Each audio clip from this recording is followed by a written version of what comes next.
గెలుపు ధీమా. అర్బన్లో ఒకలా, రూరల్లో మరోలా. బీజేపీ, టీఆర్ఎస్ నేతల్లోనూ కన్ఫ్యూజన్. ప్రలోభాల పర్వంపైనే ఇరు పార్టీల ఆశలు. హుజూరాబాద్లో హోరాహోరీ పోరు జరగనుంది. బీజేపీ, టీఆర్ఎస్ ప్రతిష్టాత్మకంగా తీసుకుంటుండటంతో ఎన్నిక చాలా కాస్ట్లీగా మారింది. రెండు పార్టీలు చతురంగ బలాలను మొహరించి నియోజకవర్గాన్ని మరో యుద్ధభూమిగా మార్చేశాయి. ప్రచారం ముగియడంతో ప్రలోభాల పర్వానికి తెరలేపాయి. ఒకరు ఓటుకు 6,000 ఇస్తుండగా మరొకరు 2,000 ఇస్తున్నట్లు తెలిసింది. ప్రభుత్వ పథకాలు, చేసిన అభివృద్ధి గెలిపిస్తుందని టీఆర్ఎస్ అభ్యర్థి గెల్లు శ్రీనివాస్ ధీమా వ్యక్తం చేస్తుండగా, ఈటెల రాజేందర్ మాత్రం సింపతిని నమ్ముకున్నారు. హుజూరాబాద్ ఉప ఎన్నికలో 30 మంది పోటీలో ఉన్నా ప్రధాన పోటీ టీఆర్ఎస్, బీజేపీల మధ్య ఉంది. సాధారణంగా ఉప ఎన్నిక అధికార పార్టీకి అనుకూలంగా ఉంటుంది. కానీ దుబ్బాక బైపోల్లో అది బెడిసికొట్టింది. ఇప్పుడు హుజూరాబాద్లోనూ అదే తరహా అనుమానాలు వెంటాడుతున్నాయి.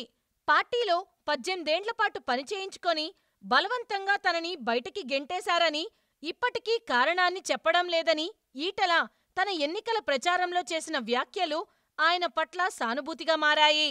పట్టణ ప్రాంతంలో ఒక రకంగా ఉంటే, గ్రామీణ ప్రాంతాల్లో మరో రకంగా ఉంది.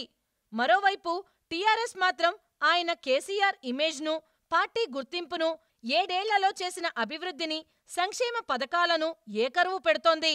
దాదాపు 5 నెలల ప్రచారం ముమ్మరంగా జరిగి బుధవారం సాయంత్రం ముగిసినా ఇప్పటికీ ఏ పార్టీకి గెలుపుపై స్పష్టత రాలేదు. గెలుస్తామన్న ధీమా రెండు పార్టీల్లోనూ లేదు. పైకి భారీ మెజారిటీతో గెలుస్తామని చెప్పుకుంటున్నా లోలోపల మాత్రం తెలియని భయం వెంటాడుతూనే ఉంది. అటు టీఆర్ఎస్, ఇటు బీజేపీ ప్రలోభాల పర్వానికి తెరలేపాయి. టీఆర్ఎస్ స్థానిక కార్యకర్తలు ఒక్కో ఓటుకు 6,000 రూపాయలు ఇవ్వడం, ఉదయం మొదలుపెట్టి రాత్రికల్లా పూర్తి చేస్తే, బీజేపీ మాత్రం 2,000 మాత్రమే ఇచ్చి సరిపెట్టుకుంటోంది. ఈటలను టీఆర్ఎస్ ఉద్దేశపూర్వకంగానే బయటికి పంపిందనే వ్యాఖ్యలు ప్రజా బాహుళ్యంలోకి వెళ్లిపోయాయి. ఈటల లేకపోతే టీఆర్ఎస్కు హుజూరాబాద్లో స్థానమెక్కడదనే ప్రశ్నలను పలువురు లేవనెత్తుతున్నారు. ఉద్యమకాలం నుంచి నియోజకవర్గంలో పార్టీకి గుర్తింపు తెచ్చిపెట్టారని, ఇప్పుడు ఆయనను కుట్రపూరితంగానే సాగనంపారని, కేసీఆర్ చాలామంది విషయంలో ఇదే చేశారని కమలాపూర్ మండలంలోని పలు గ్రామాల ప్రజలు బహిరంగంగానే వ్యాఖ్యానిస్తున్నారు.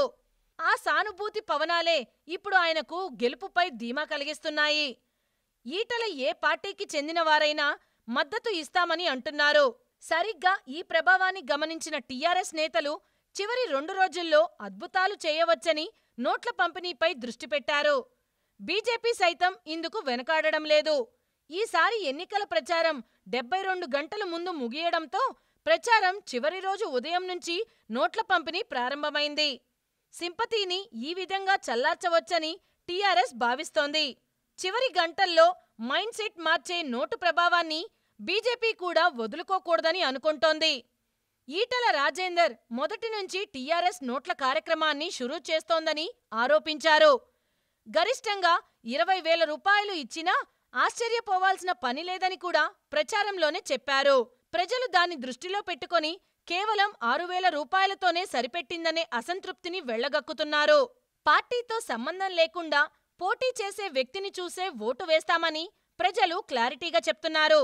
వరుసగా 6 సార్లు ఇదే నియోజకవర్గం నుంచి గెలిచిన ఈటల రాజేందర్ ఎలాంటి పనులు చేశారో తమకు స్వీయానుభవమని, దానికి అనుగుణంగా నిర్ణయం తీసుకుంటామంటున్నారు.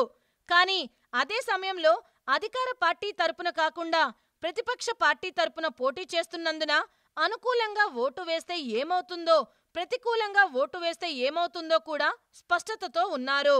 ఎలాగూ ఇప్పుడు జరిగే ఉప ఎన్నిక కేవలం 2.5 సంవత్సరాలకు మాత్రమేనని, ఈ కాలంలో గెలిచిన ఎమ్మెల్యే అటు అధికార పార్టీకి చెందినవారైనా, ప్రతిపక్ష పార్టీకి చెందినవారైనా పెద్దగా అభివృద్ధి పనులపై దృష్టి పెట్టే అవకాశం లేదని ప్రజలు వ్యాఖ్యానిస్తున్నారు. అధికార పార్టీకి ఓటు వేయకపోతే ఏం జరుగుతుందోననే భయం చాలా మంది ఓటర్లను వెంటాడుతూ ఉంది. దుబ్బాక అసెంబ్లీ ఉప ఎన్నికల్లో లేవనెత్తిన సందేహాలే ఇప్పుడు హుజూరాబాద్లోనూ తెరపైకి వచ్చాయి. అధికార పార్టీ అభ్యర్థి ఓడిపోయినట్లయితే పింఛను, రేషను బియ్యం లాంటి పథకాలు ఆగిపోతాయన్న భయాందోళనలు వృద్ధులను వెంటాడుతున్నాయి. ఈ భయాలను గమనించిన బీజేపీ దుబ్బాక తరహాలోనే ఇవి ఆగిపోయే ప్రసక్తే ఉండదని, కొన్ని కేంద్ర ప్రభుత్వం నేరుగా అమలు చేస్తున్నవని, ఫండ్స్ కూడా అక్కడ నుంచే వస్తున్నాయని ఓటర్లకు వివరిస్తోంది. ఇక వ్యాపార వర్గాలకు మరో రకమైన భయం పుట్టింది. వివిధ శాఖలకు చెందిన అధికారులు రంగంలోకి దిగుతారని, ఓటు పడకపోతే అంటూ టీఆర్ఎస్ స్థానిక నేతలు చేస్తున్న హెచ్చరికలు సరికొత్త వాతావరణాన్ని సృష్టిస్తోంది. హాయ్ ఫ్రెండ్స్, మా టుడే టుమారో యూట్యూబ్ ఛానల్ చూస్తున్నందుకు చాలా థ్యాంక్స్. మరిన్ని లేటెస్ట్ వీడియోస్ కోసం వెంటనే సబ్స్క్రైబ్ చేయండి. అలాగే ఈ బెల్ ని కూడా రింగ్ చేసేయండి. మా నోటిఫికేషన్స్ అన్ని మీ మొబైల్లో వస్తాయి. అలాగే మా వీడియోస్ మీకు నచ్చితే లైక్ చేయండి, షేర్ చేయండి, నచ్చకపోతే కామెంట్ చేయండి.